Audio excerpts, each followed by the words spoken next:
Through rigorous research and curatorial support from our arts and culture team, our artists Dale Chihuly and Daniel Canogar were partnered with local experts in history and ecology so that they have a strong hyper-local foundation to these artworks.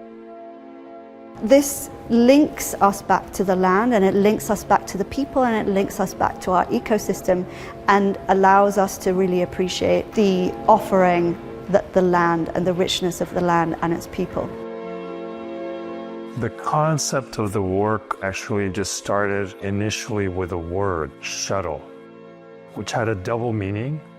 For one, on one side, the idea of this ancient mechanism that's used in looms to kind of weave back and forth, the old wooden shuttle, and then shuttle as a reference to airplanes, to these amazing pieces of technology that fly us across oceans and large lands and will bring us to the Red Sea International Airport. So when I just started thinking about the weaving that happens of passengers through the planet and the weaving of old ancient weaving techniques, I immediately thought it should be a work about weaving.